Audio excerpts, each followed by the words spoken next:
Hello viewers, welcome back to Drawing Stuff with Paul Yateman.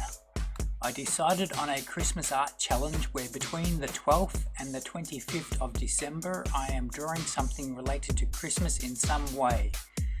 Today I recorded the drawing of a fairly simple character, Doctor Seuss's Grinch.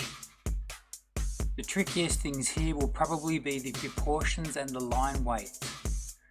The Grinch consists of 3 ellipses. As I'm yet to get an ellipse guide, I used a circle guide and then used that to fudge some ellipses. Following that, I added a line of action and some body lines of the ovals. So basically I started with the fundamentals of the character and built it up from there.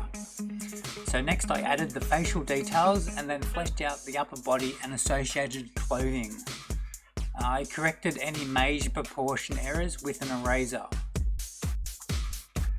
I then worked down the sketch adding clothing details and finished up with the legs and feet, which wound up I think a bit short, so I'll fix that up during the inking process. And I found the trickiest bit here was the hands. I've just implied what I'm going to actually ink in the hands at this point.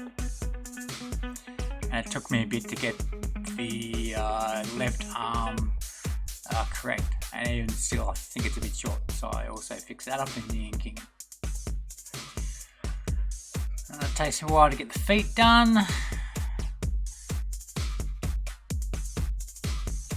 and perhaps the torso could have been a little skinnier, but that's a direct impact on how the legs look. So make the legs longer, don't need to squish up or thin out torso.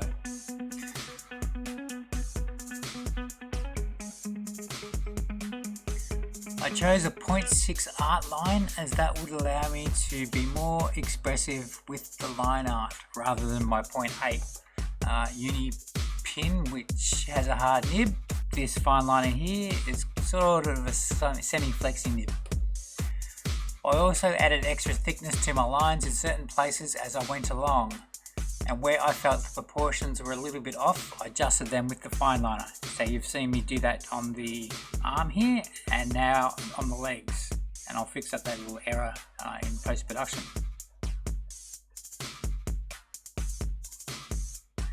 Also I felt the hat needed to be a bit bigger, so I adjusted that with the line art. And as I'm drawing it in, I'm adding some extra line weight, probably go a bit overboard on the legs in some places, but it's first go to Doctor Seuss style, besides a spoof cat is the hat thing I did years ago. Finish off the eyes, decide it's all good, and then what I'll do is I will scan it in after adding a box as a framing device. Figured that frames it nicely. Makes up nice use of space in this A4 pad, and here's the final scan. So that's what I'm going to be colouring in on the sketch pad. So now let's bring that back. I didn't know which green to use, an El Cheaper marker or a Copic. I didn't think my Copics were the right green. The lightest one and the closest I had was the yellow-green one. I tested them down the bottom of the drawing, which you can see.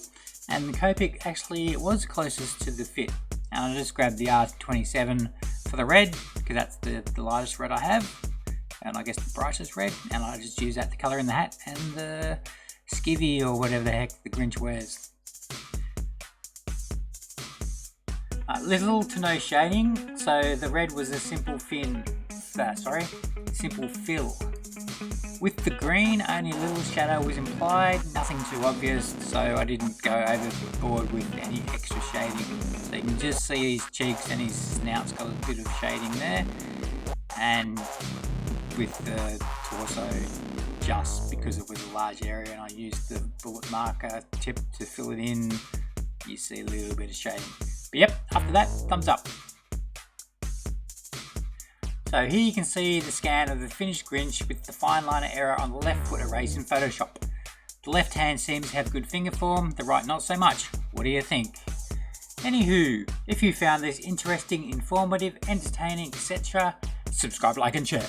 Until next time, you have been watching Drawing Stuff with me, Paul Yateman. Merry Christmas! Ciao!